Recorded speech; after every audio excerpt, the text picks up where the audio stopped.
Hello दोस्तों, आइए देखते हैं जीके जीएस का सेट नंबर 5।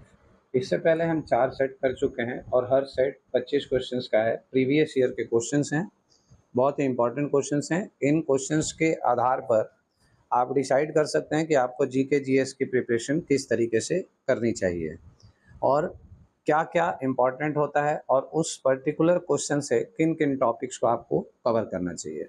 सारे क्वेश्चंस ऑब्जेक्टिव होंगे। पहले आप कमेंट बॉक्स में आंसर मार्क करेंगे कि हर क्वेश्चन का आंसर क्या है। वीडियो के लास्ट में आप कमेंट में ज़रूर मार्क करें कि 25 क्वेश्चंस में से आपके कितने करेक्ट हो गए, ठीक है? और अभी आपको कितना प्रैक्टिस या पढ़ने की आवश्यकता है। चलिए शुरू करते हैं पहले क्वेश्चन से। फर्स्ट क्वेश्चन है आपके पास, आइए पहला क्वेश्चन देखते हैं। फर्स्ट क्वेश्चन है, monetary policy in India is formulated by. Bharat में मौद्रिक नीति किसके द्वारा तैयार की जाती है? ऑप्शंस हैं आरबीआई, सेबी, सीएलबी या फाइनेंस मिनिस्ट्री। चलिए फटाफट आंसर कमेंट करिए। मॉनेटरी पॉलिसी भारत में किसके द्वारा फॉर्मुलेट की जाती है यानी तैयार की जाती है? भारतीय रिजर्व बैंक के द्वारा, सेबी के द्वारा, सीएलबी के द्वारा या फाइनेंस मिनिस्ट्री के द्वारा? चलिए सही जवाब देखते हैं। सही जवाब है ऑप्शन नंबर ए, आरबीआई के द्वारा। ठीक है, तो RBI reserve bank of India, भारतीय रिजर्व बैंक के द्वारा मॉनेटरी पॉलिसी भारत के अंदर फॉर्मुलेट यानी तैयार की जाती है। अगला क्वेश्चन देखते हैं। नेक्स्ट क्वेश्चन है आपके पास, consumers surplus is the highest in the case of. उपभोक्ता का अधिशेष किस मामले में सबसे अधिक होता है? उसकी लग्जरीज में, कंफर्ट्स में, नेसेसिटीज में या ड्यूरेबल गुड्स में? चलिए कमेंट करिए आंसर। सही जवाब है इसका ऑप्शन नंबर सी, उसकी नेसेसिटीज में, आवश्यकताएं, जरूरतों में उपभोक्ता का अधिशेष सबसे अधिक होता है। अगला क्वेश्चन देखते हैं। अगला क्वेश्चन है, रियल वेज इज, वास्तविक मजदूरी है, क्या है? रेंट है, oblique price level, interest oblique price level, money wages price level या प्रॉफिट प्राइस लेवल? वास्तविक मजदूरी क्या है? किराया, मूल्य स्तर, ब्याज, मूल्य स्तर, धन मजदूरी, मूल्य स्तर, लाभ, मूल्य स्तर? चलिए सही जवाब देखते हैं। इसका सही जवाब है ऑप्शन नंबर 3। ठीक है, सही जवाब है option number 3, money wage price level. ठीक है, धन मजदूरी मूल्य स्तर। अगला क्वेश्चन देखते हैं। Which of the following pairs of goods is an example for joint supply. निम्नलिखित में से कौन निम्नलिखित में से कौन सा माल का जोड़ा संयुक्त आपूर्ति का उदाहरण है? स्याही और कलम, टूथब्रश और पेस्ट, ऊन और मटन या कॉफी और चाय? जल्दी जल्दी आंसर कमेंट करिए। सही जवाब है इसका option number C, wool and mutton. अगला क्वेश्चन देखते हैं। नेक्स्ट क्वेश्चन है आपके सामने, who appoints the chief election commissioner of India. भारत के मुख्य चुनाव आयुक्त की नियुक्ति कौन करता है? प्रेसिडेंट, पार्लियामेंट, प्राइम मिनिस्टर या चीफ जस्टिस ऑफ इंडिया? बताइए कौन करता है? इलेक्शन कमिश्नर का चयन जो करता है वो प्रेसिडेंट ऑफ इंडिया, राष्ट्रपति। भारत के मुख्य चुनाव आयुक्त की नियुक्ति राष्ट्रपति के द्वारा की जाती है। और आप देखेंगे सेंट्रल गवर्नमेंट के अंदर जो भी कमीशंस होते हैं ना, उन कमीशंस के चेयरमैनों की नियुक्ति राष्ट्रपति के द्वारा ही किया जाता है। ठीक है, उनमें से जैसे स्टाफ सिलेक्शन कमीशन है ना, यूनियन पब्लिक सर्विस कमीशन है, तो जो भी कमीशंस हैं उनकी नियुक्ति उनके चेयरमैनों की नियुक्ति जो होती है वो राष्ट्रपति के द्वारा ही की जाती है। अगला क्वेश्चन देखते हैं। नेक्स्ट क्वेश्चन है आपके सामने, who is the presiding officer of the Rajya Sabha. Rajya Sabha का पीठासीन अधिकारी कौन होता है? ऑप्शन है president of India, speaker of Lok Sabha, prime minister of India या वाइस प्रेसिडेंट ऑफ इंडिया? आसान क्वेश्चन है, जल्दी से आंसर कमेंट करिए। तो सही जवाब है दोस्तों इसका vice president of India. X official chairman of Rajya Sabha होता है भारत के उपराष्ट्रपति। तो भारत के उपराष्ट्रपति जो होते हैं वो एक्स ऑफिशियो या presiding officer of the Rajya Sabha होते हैं। अगला क्वेश्चन देखते हैं। नेक्स्ट क्वेश्चन है, who founded the Republic Party of India? Republic Party of India की स्थापना किसने की? ऑप्शंस हैं Mulji Vaishya, doctor B R Ambedkar, Shripad Dange या नंबू द्विपद। चलिए आंसर बताइए फटाफट। सही जवाब है दोस्तों बी आर अम्बेडकर। ठीक है, तो रिपब्लिक पार्टी ऑफ इंडिया का गठन किया गया था डॉक्टर बी आर अम्बेडकर के द्वारा। अगला क्वेश्चन है आपके सामने, नॉन अलाइनमेंट बेसिकली इम्प्लाइज, है ना, गुट निरपेक्षता का मूल रूप से तात्पर्य है neutrality towards power blocks, bringing peace and unity to the world, being a third world power, choosing its own policy. सही जवाब है दोस्तों neutrality towards power blocks. Option number A इसका सही जवाब है। अगले क्वेश्चन की ओर बढ़ते हैं। नेक्स्ट क्वेश्चन है question number 9, according to preamble the ultimate power lies in the hands of. प्रस्तावना के अनुसार परम सत्ता किसके हाथ में है? ठीक है, प्रियम्बल प्रस्तावना होता है भारत के संविधान का की प्रस्तावना। आप बताएंगे कब संविधान सभा के समक्ष प्रस्तुत की गई थी और उसको पारित कब किया गया था। ठीक है, खैर according to preamble the ultimate power lies in the hands of constitution, president, people या पार्लियामेंट। तो सही जवाब है दोस्तों हम जानते हैं पीपल ऑफ इंडिया। ठीक है ना, तो भारत के लोगों के हाथ में निहित है। प्रस्तावना के अनुसार परम सत्ता भारत के लोगों के हाथों में निहित होती है। अगला क्वेश्चन देखते हैं, the high court which has the distinction of having the first women chief justice. किस उच्च न्यायालय को प्रथम महिला मुख्य न्यायाधीश होने का गौरव प्राप्त है? मतलब किस न्यायालय में पहली बार महिला न्यायाधीश नियुक्त हुई थी? तो ऑप्शंस हैं इलाहाबाद हाई कोर्ट में, दिल्ली हाई कोर्ट में, हिमाचल प्रदेश हाई कोर्ट में या गुवाहाटी हाई कोर्ट में। फटाफट आंसर करिए। सही जवाब है दोस्तों हिमाचल प्रदेश हाई कोर्ट में। ठीक है, तो हिमाचल प्रदेश का उच्च न्यायालय जो है जो प्रथम महिला मुख्य न्यायाधीश होने का गौरव प्राप्त करता है। अगला क्वेश्चन है, who was the first Muslim president of Indian national Congress. भारतीय राष्ट्रीय कांग्रेस के पहले मुस्लिम अध्यक्ष कौन थे? ऑप्शन है मौलाना अबुल कलाम आजाद, हुसैन इमाम, M.A. अंसारी या बदरुद्दीन तैयब जी। भारतीय राष्ट्रीय कांग्रेस के पहले मुस्लिम अध्यक्ष कौन थे? जल्दी बताइए फटाफट, आसान क्वेश्चन है। सही जवाब है दोस्तों बदरुद्दीन तैयब जी। आप कमेंट करके बताइए कि कांग्रेस के पहले अध्यक्ष कौन थे। दूसरा क्वेश्चन मेरी तरफ से, कांग्रेस की पहली महिला अध्यक्ष कौन थी। तीसरा क्वेश्चन आपसे इसी पर संबंधित, भारत की पहली भारतीय महिला कांग्रेस की अध्यक्ष कौन थी? मतलब कांग्रेस की पहली भारतीय महिला अध्यक्ष कौन थी? ये 3 सवालों का जवाब भी आप कमेंट बॉक्स में मार्क करें जो इसी से संबंधित है। अगला क्वेश्चन है, who among the following was defeated by Prithviraj Chauhan in the first battle of Tarain. Tarain के प्रथम युद्ध में पृथ्वीराज चौहान ने निम्नलिखित में से किसे हराया था? मोहम्मद गौरी को, महमूद गजनवी को, इल्तुतमिश को या बलबन को।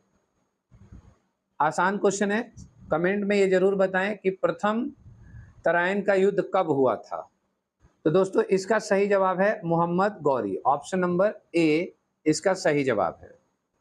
ठीक है, और तराइन का पहला युद्ध कब हुआ था ये आप कमेंट बॉक्स में लिख कर बताएं। अगला क्वेश्चन है, who among the following was the last Delhi सुल्तान। निम्नलिखित में से कौन दिल्ली का अंतिम सुल्तान था? ठीक है, मतलब जिसके बाद सल्तनत समाप्त हो गई। ऑप्शंस हैं दौलत खां लोधी, राणा सांगा, इब्राहिम लोधी या सिकंदर लोधी। ठीक है दोस्तों, तो ऑप्शन नंबर सी इसका करेक्ट आंसर है इब्राहिम लोधी। ठीक है, जो गौरी के साथ लड़ते हुए मारा गया था और ये एकमात्र सुल्तान था जो युद्ध में मारा गया था। ठीक है, और आप ये बताएंगे कि इब्राहिम लोधी किस युद्ध में मारा गया था और वो युद्ध कब हुआ था, कमेंट करके बताइएगा, इसी से संबंधित वो भी सवाल है। एग्जाम आपको देना है इसलिए ज़्यादातर प्रयास करता हूं कि आप अपनी चीज़ों को मेमोराइज रखें, बताने के लिए बहुत कुछ है हमारे पास, हम भी बता सकते हैं, लेकिन आपको चीज़ों को रिकॉल करवाने की जिम्मेदारी भी हमारी ही होनी चाहिए।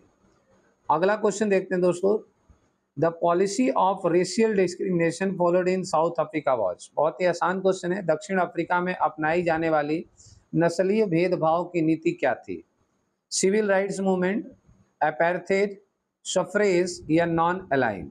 यानी नागरिक अधिकारों के आंदोलन जो थे वो भेदभाव का कारण था, रंग भेद था, मताधिकार था या तटस्थ था? तो बहुत ही आसान क्वेश्चन है, ठीक है। सबको पता है कि साउथ अफ्रीका में रंग भेद चलता था, ठीक है ना, apartheid. The policy of racial discrimination followed in south Africa was apartheid. रंग भेद मायने रखता था उस समय। अगला क्वेश्चन देखते हैं, Krishna Dev Rai build the Krishna Swami temple in Hampi which is situated in the present state of. Krishna Dev Rai ने हम्पी में कृष्ण स्वामी मंदिर का निर्माण किया, वो वर्तमान स्थिति में स्थित है।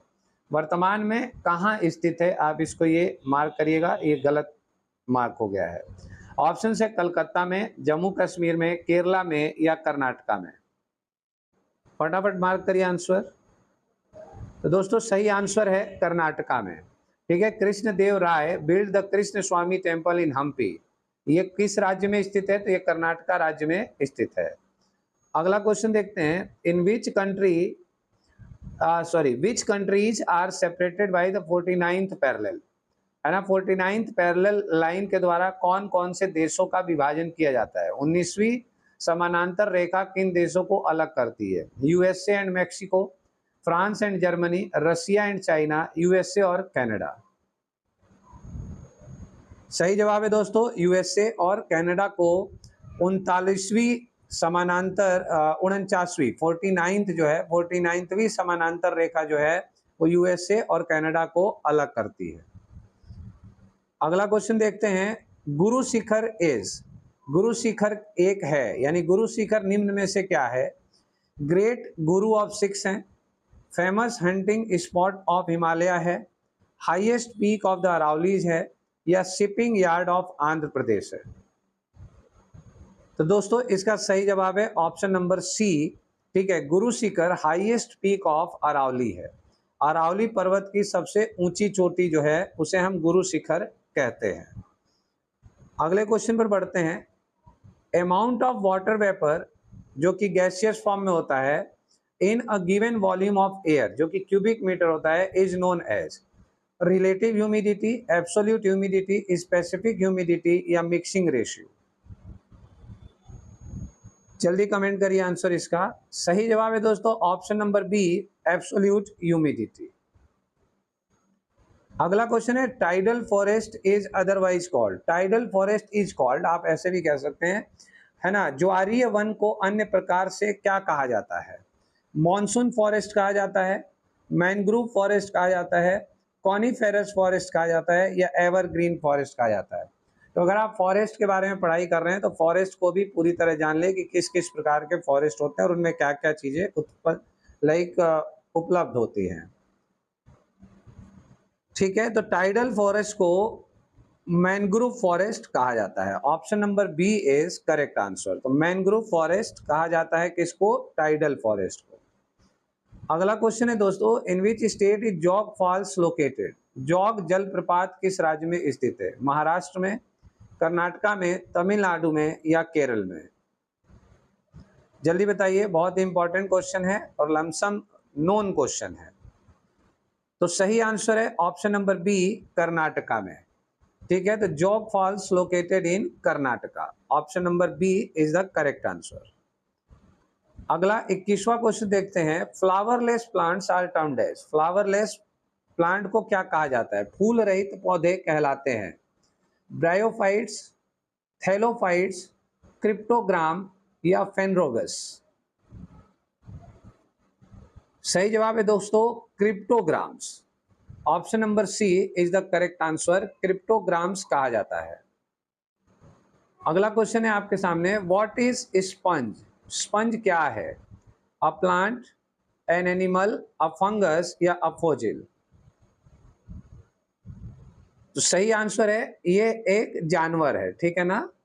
क्या है? An animal. Sponge is an animal.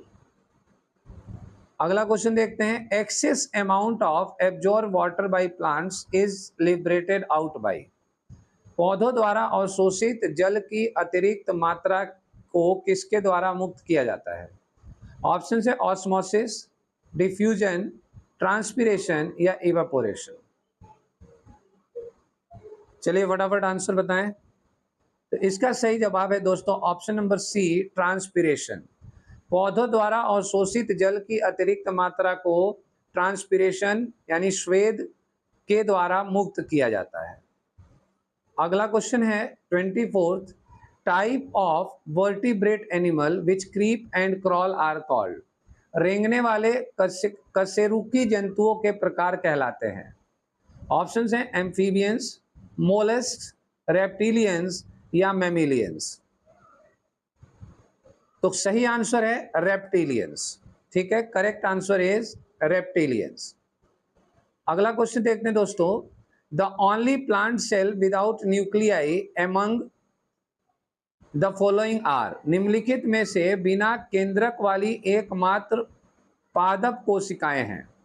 Root hairs, companion cells, tracheid cells या कैम्बियम सेल्स। लास्ट क्वेश्चन है बट नॉट द लिस्ट। ठीक है, एक सेट के 25 क्वेश्चंस हैं। इसी तरह के क्वेश्चंस को अटेम्प्ट करने के लिए या अपने आप को चेक करने के लिए चैनल को सब्सक्राइब जरूर कर लीजिए। अगर कंटेंट ठीक लगे तो शेयर भी करना ना भूलें। ठीक है, चलिए आइए देखते हैं इसका answer. Option number C, tracheid cell होता है। The only plant cell without nuclei among the following are tracheid cells. ठीक है दोस्तों, तो ये आज के 25 क्वेश्चंस थे प्रीवियस ईयर सेट के। नेक्स्ट वीडियो में मिलते हैं कुछ नए क्वेश्चंस के साथ, नए प्रीवियस ईयर के क्वेश्चंस के साथ। तब तक के लिए नमस्कार।